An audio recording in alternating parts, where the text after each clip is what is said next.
I've been trading crypto. I've been trying to get more every time it dips low. I've been trading crypto.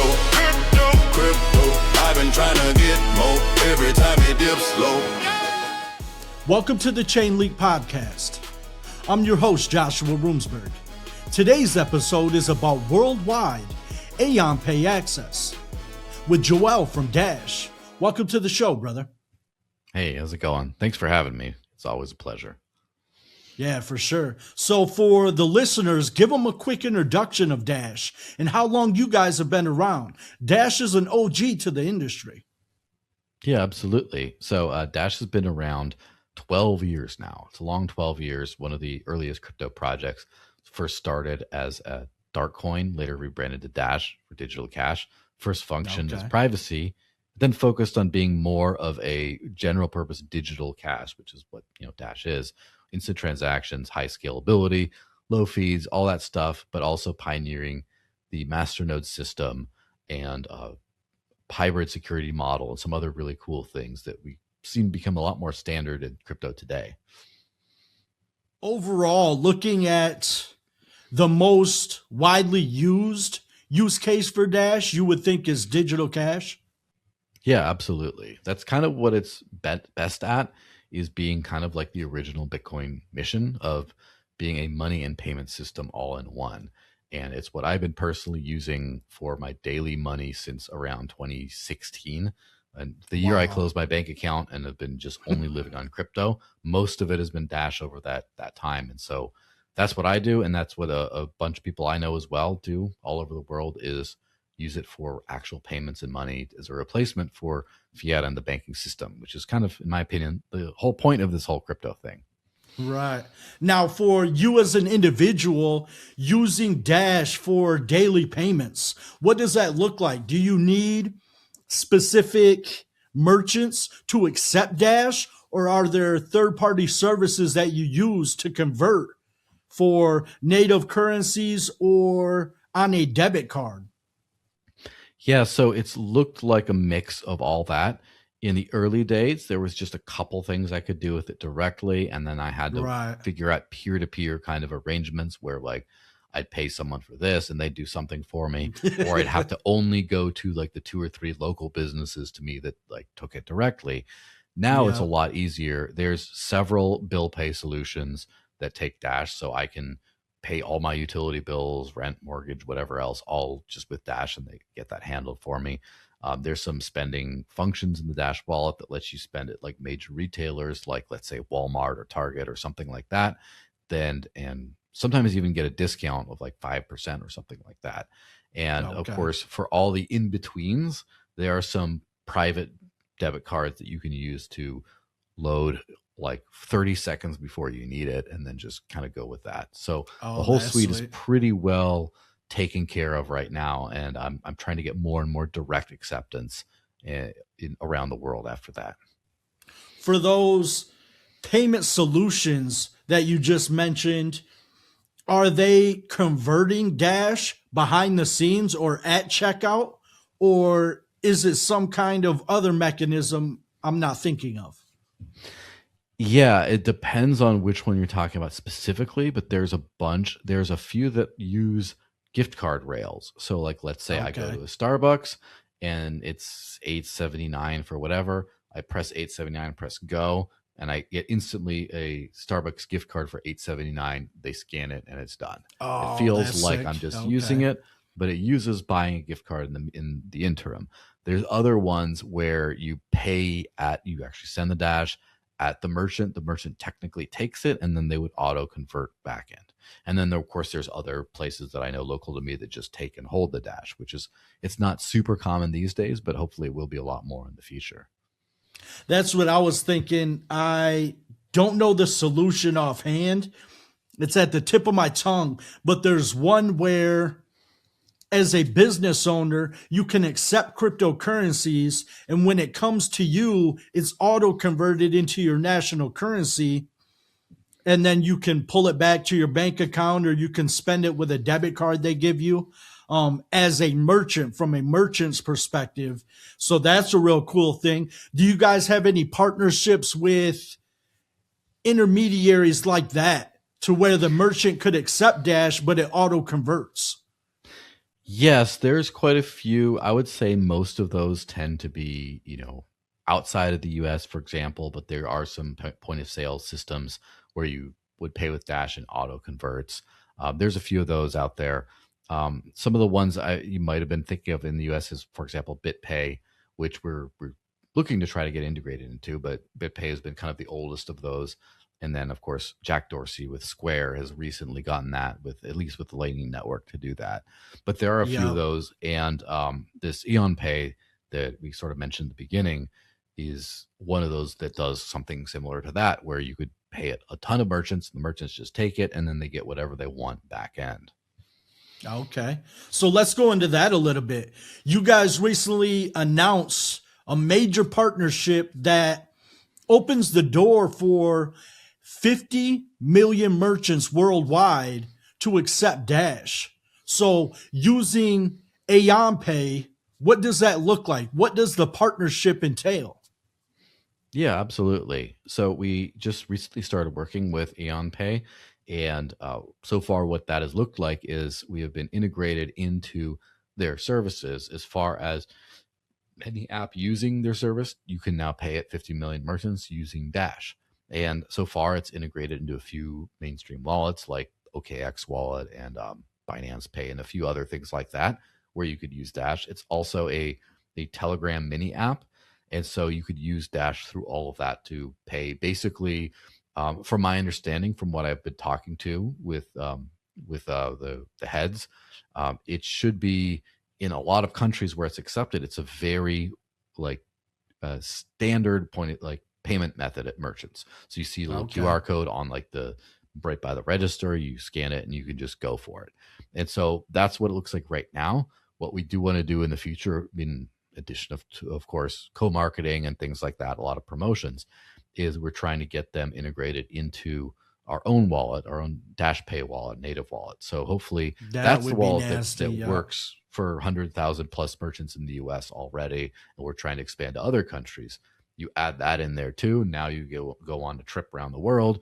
You go to like Mexico or the Philippines or whatever, and then you find a lot of places where you can just pay with Dash directly. And this would be a great goal for the end of the year, is to try to collect more of these kinds of integrations so that it ends up being like the one app you need to live entirely off of crypto, and you don't need to really think too hard about it.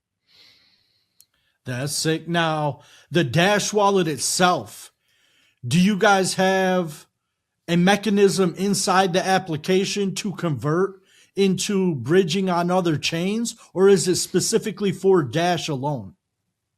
Yes, so both of those things, right? It's specifically a Dash only wallet, but we are working on, and that's our next planned feature that's going to be out hopefully very soon, is a Dash to anything, anything to Dash feature. And thankfully, we've been integrated into a few different DEXs like the Maya protocol and a few different more centralized swap services. And we're trying to put all that into a function. And the benefit of the Dash advantage is instant transaction functionality, where if you send a Dash transaction, it's permanent in about a second. And so if I want to say pay someone and they say, well, we only take Bitcoin, no problem. I send, and the Bitcoin is outgoing just a couple seconds later than if I had Bitcoin in that wallet. And then the vice versa, right? If someone says, hey, can I pay you Bitcoin? I'm like, sure. And I give them the wallet and it ends up as Dash that I can just use in my wallet. And when you have that, some people call this like chain abstraction or other things, but I just call it just works. And especially that's what it's fast. Yeah. What people don't realize is it's fast enough for the point of sale environment. Like if you have an Amazon order or some online thing, you can wait 5 minutes while a confirmation goes through, even if it's annoying. But try waiting even 30 seconds when you're at line at Chipotle trying to get your burrito. Oh, man, I start sweating, bro. I swear there's been times where I've been at the checkout at Walmart, or here in the Midwest, we have Myers. And I'll be standing in the checkout trying to move crypto around to get it on my card. And I start sweating like, man, there's 30 people in line behind me. What is going on? I got to wait for the transaction to confirm. You're saying with Dash it's instantaneous?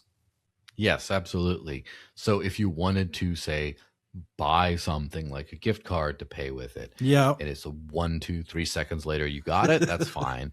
If it's you're trying to swap, so for example, Steak and Shake onboarded to the Lightning Network, the Bitcoin Lightning Network, and so did a lot of Square merchants. And unfortunately, the experience of using Lightning natively is maybe not the best, but we're working on a bridge so that you could be able to pay those Lightning invoices with Dash, where you just scan the QR code, you hit pay. Oh, that's nasty. In a couple seconds later, you got a Lightning payment going out, and it just magic. It feels like it just works. That's kind of our mantra. It should just work. Now, you guys also have a 2-tier architecture. Let's go into that a little bit and what's the differences between the 2 tiers. Yeah, so at its base, Dash is a proof of work blockchain. So it's a mined blockchain like Bitcoin. You have miners, whatever. Then there's a second tier of nodes called master nodes that have a staked element to it, right? You need to stake a certain amount of coins to run these. And they provide special functions such as the instant transaction functionality. They make sure it doesn't get double spent within a second. They make sure you can add the privacy functionality in it too. They do all kinds of things there. And beyond that, there is a second blockchain that's run by the exact same network called the Evolution Running in parallel? Chain. Yes, that is purely for data transactions. And so, for example, when I want to register a username, or I want to friend someone on the blockchain, or I want to add encrypted metadata for my transactions, like this was for Chipotle, save, that's all on the data chain. So there's these 2 chains moving in parallel. One's the money, one's the data, and they're all on the same network. And it just works together so that you get this kind of like legacy payment experience, the good parts at least, but you get this from a fully decentralized blockchain. Yeah, that's sick. Now, when you think of the privacy aspect of it, how does the privacy aspect tie into this Aeon Pay partnership? Yeah, so I don't know the full extent of the assets that Aeon Pay supports, but I would guess Dash is either the first or one of the first blockchains that they support that have an explicit privacy functionality. And Dash has had this again for 12 years. It's the original feature basically of the network. And it's definitely something that this sounds a lot less crazy now after the October whatever run up.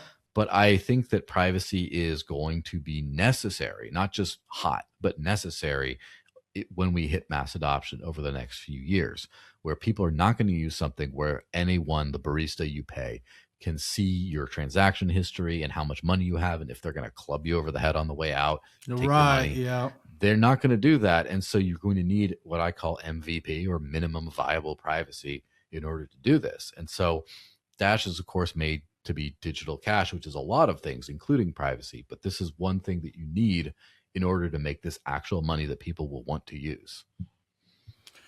Is the Aeon Pay application, is it an application or is it a website? But is it available for everyday users? Is it more for merchants?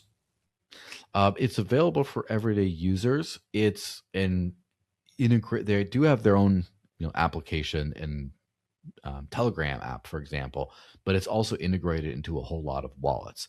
And it's basically just an integration with the merchant side, where you could scan a QR code, you pay, and then the merchant gets paid. And so we're seeing this a lot in the crypto space as a whole. Flexa is another company out of the US that does a lot of things like this. And there's another one called Honey Badger in South Africa, for example. There's a lot of these that use some sort of a payment protocol that you can integrate into different wallets to sort of facilitate the whole transfer of everything. DFX is one in Switzerland, for example, that we're talking to. There's a lot of different ones that kind of do something like this. So that's kind of going to be the future, where your wallet's going to be integrated into a specific payment protocol that lets you make the payments on whatever crypto that they support, whatever you want, and it just settles and works out with the merchant backend. So you would look at Aeon as an infrastructure or software layer instead of a standalone Android or iOS application? Yeah, I would consider it like that. It's basically like that, where it's like a plugin that lets things work with you.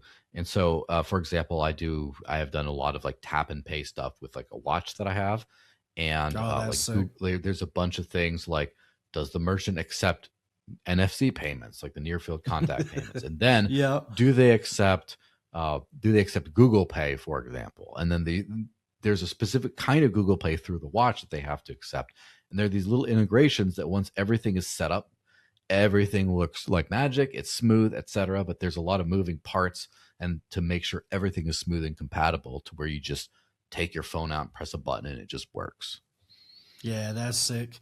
Now, for an end user, we've been hearing a lot about privacy coins, privacy this, that over the last 2 months between Zcash and Monero. What would set Dash apart when it comes to privacy? Are there any advanced features? Anything different between the protocols? What does that look like, the differences between these three major privacy networks?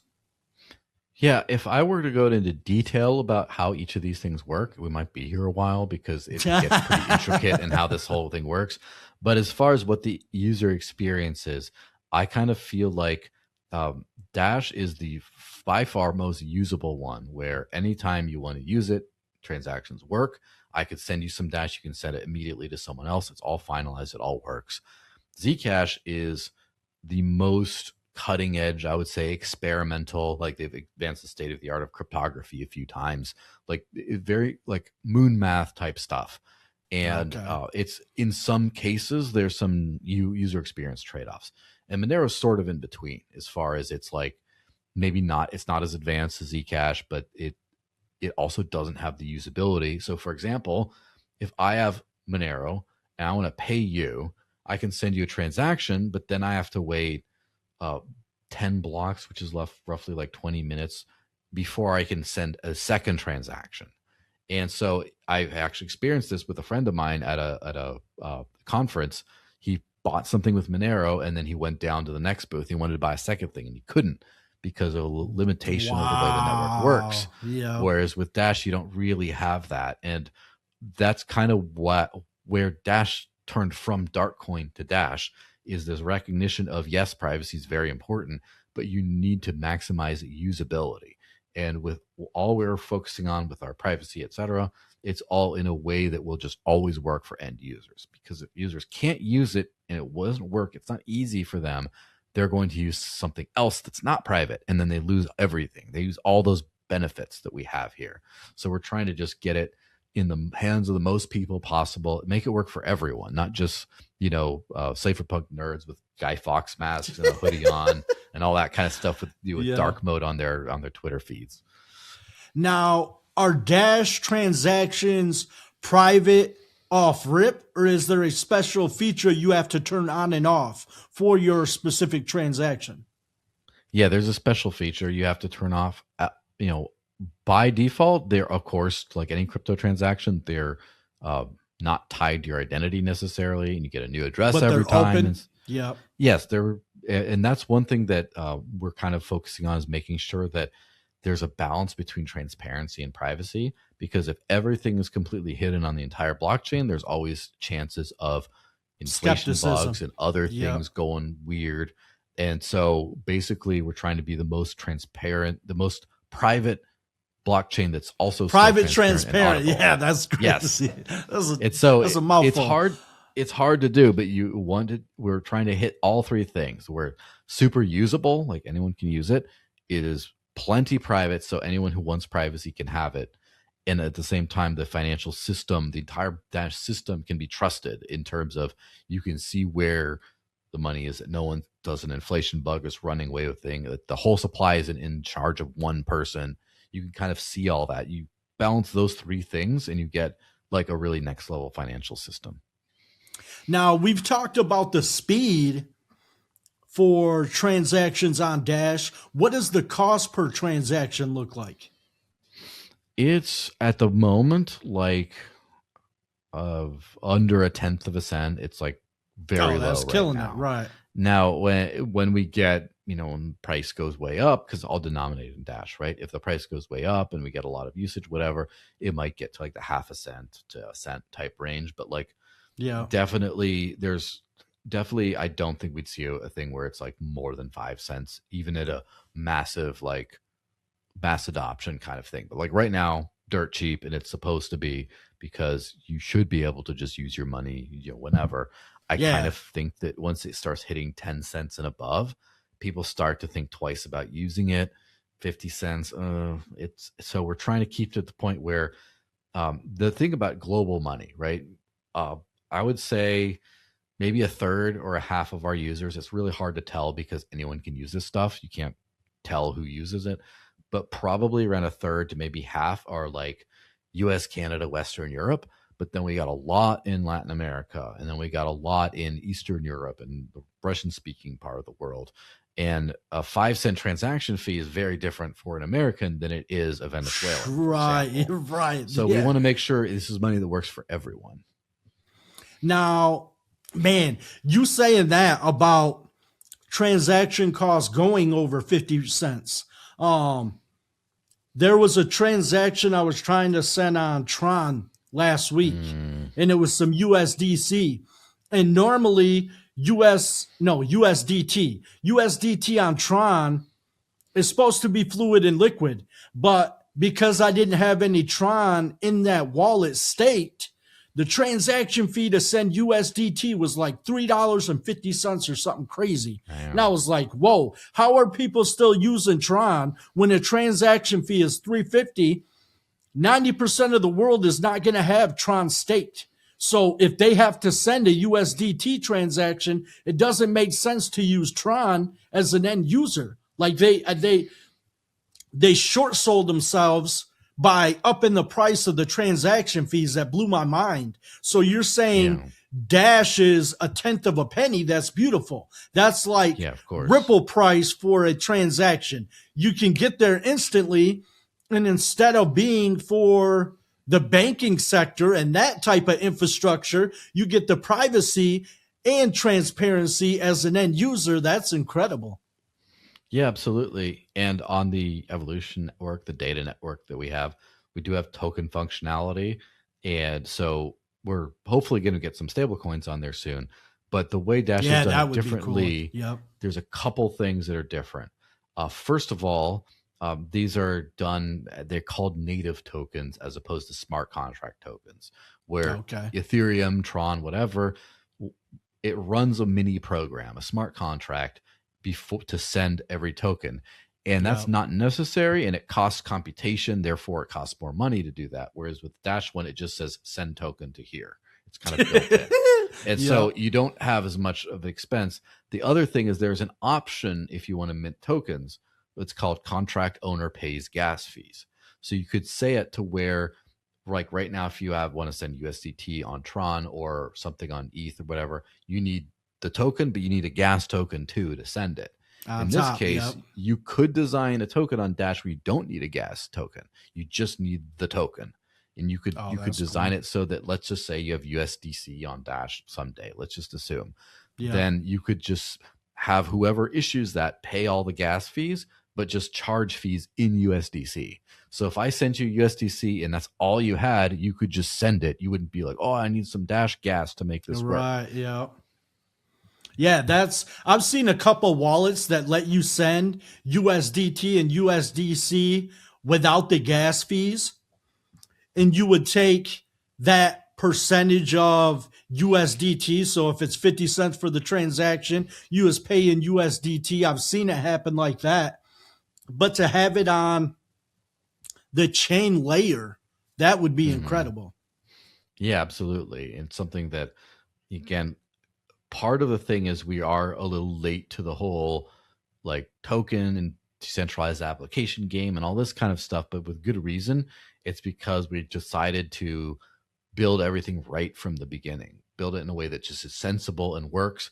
You're not going to have exploits where you send tokens to some contract and then a few years later those permissions are still there and someone uses that to drain your entire token balance and get hacked. Like, you don't need that to send a token. You can just send token. And so building it right to begin with is something that we've kind of always focused on. Now, that just sparked another thing. With you saying that, are there any vulnerabilities on Dash for transaction approvals? I would say, like, no. This is the thing where that's always a question of, like, there should not be any vulnerabilities, right? You never know. You have to go through a bunch of audits. Right. You have to wait for years, of course. But as far as I know, no, because when you have a function, first of all, when you're sending Dash, you send it, and it will be confirmed in a block in 2.5 minutes. But the master network locks it in instantly, so within 1 second, it's irreversible. Now, Bitcoin transactions are never irreversible. They're very low probability of being reversed as you go down the chain, but they're still probabilistic. Even something like Solana, you require multiple confirmations, even though they're very fast confirmations, but you need a few before it's considered final. Whereas with Dash, it's irreversible in 1 second, and you literally would need to attack and destroy the chain in order to change that. And in order to do that, again, you don't just have to mess with the validators or mess with the miners. You have to mess with both. There's two radically different security models. Because of the parallel. Gotcha. Yeah, so it's super robust in that way. And the way the evolution network, the data network is built, it's all very much like gated as far as you sign a transaction, do one thing at a time kind of thing. It's like a one thing approval. It's not a smart contract. It's a data contract, which describes how you write the data, et cetera. Where smart contracts do kind of, there's a way that it can go wrong and it computes something and then it can run away and do stuff that you might not have intended. Whereas the most basic way you can screw up a Dash thing is if you send the wrong money or you post the wrong thing, and it's just like a very contained problem, even if you have a problem. That's what I was trying to get at. For the data contracts on Dash, are they irrevocable or revocable? Because I think about on Ethereum and some of these layer 2s, you can revoke token approvals or DApp approvals. I was looking for a solution for Solana the other day, and I couldn't really find something that the team got behind. For Dash, do you guys have a program or software to remove approvals, even if they are data approvals on your specific wallet? Yes. So again, this is a little bit of a complicated question. So yeah, this is a tough one. Yeah, for sure. But basically, every action, it's when you have something like Ethereum, when you approve something, you approve a wide range of powers. Everything, you let the contract do a bunch of things. Whereas with the Dash setups, with Dash data contracts, you approve that one action. It's like one step, like one transfer, one write to the disk, one whatever. So that's the most there is. As far as approvals, you can, when you design a data contract, for example, or you design a token, you can set who else has approvals to make changes on this thing. So you can get kind of like a committee of people to where these 5 people can write to this data contract. These 5 people can change the token supply of this token that you created. Again, it's all very transparent depending on how you configure it. And if something is not working out, you can revoke the permissions of one person to do those things. But it's not like you let a smart contract just run hog wild with your money. And there are, with data contracts, there is an ability to update your data. So if you write data, you pay for it. You can, if you don't need it later and you're the one that wrote it, you can delete it and get a partial refund for the fee you paid to store it. Or you could replace it with something else. There are some decentralized storage solutions that just, when you write it, it's there forever. You can't take it back. And so if you, like, let's say you upload a file and you change it 5 times, now you paid 5 times because you did 5 of them. Whereas with Dash, you can keep swapping them out for a newer version, and it just works like that. Oh, that's cool. Now, do you guys have any solutions for businesses to upload contracts or other types of data on the Dash network? Yes, it's something where the way the Dash Evolution system works is the data contracts are a basic JSON schema which means you don't need to have any crypto coding knowledge to build on Dash. It's just you can build like a web app, a basic website, web app, JavaScript this, and then you just prescribe how it gets written to the Dash chain in a very simple data contract bit where it just says like object equals this, parameters equals this to that. Yeah. It's just some very stuff that even if you've never coded anything beyond HTML in your life, you just understand. It's like, oh, this is so easy. And so basically, we'd like it to be a point where businesses put all kinds of data on the Dash network, and easily in non-crypto businesses as well. Like, where are you're doing a merchant map of like your locator. You just put that all on the network and it just works. You don't need to run a node or an indexer to write or read any of that stuff, which is something that I don't know if you remember Moxie Marlinspike, who's the founder of the Signal encrypted messenger. He had this big critique of Web3 where he said, Web3, you say you're all decentralized, but everyone's running stuff on Infura. Everyone's paying and trusting an indexer. So you're kind of all full of it. And that's not true with Dash. You don't need an indexer. It's all indexed. It's all ready for you. And you don't need a node because you can tap into DAPI, which is the decentralized API that's run by the entire Dash network. And so you can just build and access like without running your own infra or without trusting someone else. And that's kind of what makes it really feel, we finally feel like Web3 is real now with Dash, I think.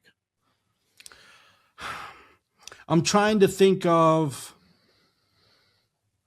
for a business to have the privacy features, do those privacy features tie into the data any to where a business would feel confident in storing their data on Dash? Do them privacy features seep over? So yes and no sort of thing.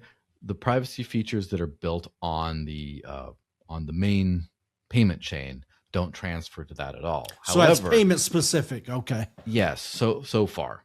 But so when you do write data, you can write encrypted data. So for example, if you want to write something like, for example, the encrypted metadata feature. So every time I make a payment, I say, lunch with client or whatever, and that's embedded in the data. That gets written to the chain, but the whole world doesn't know my business because it's encrypted. They just see I'm backing up my data.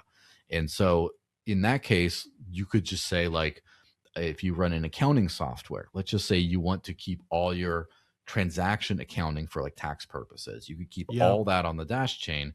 Maybe the world sees you're backing up all this accounting data, but they don't see what it was for. What is inside. Yeah, but yet you can still store it in a place no one can mess with it. It still transfers across other things. There's no data hack or data breach that can get in there and just expose all your secrets to the world. It all kind of works. And we are working on some extra privacy features on that side of things as well to fix it. But, it's an iterative process, but even right now it does work pretty well, I would think. Yeah, I'm thinking more long-term. As a business owner, I think the ability to store contracts and invoices on chain, that would be a unique feature in the future that business owners could get behind and feel comfortable. Yeah, absolutely. And again, this is me as well. I've been using crypto as my daily money for over a decade now. And there's the accounting thing, keeping all the spreadsheets in. It's just, especially the profit and loss for like in the US, you have to deal with all that. It's a big pain.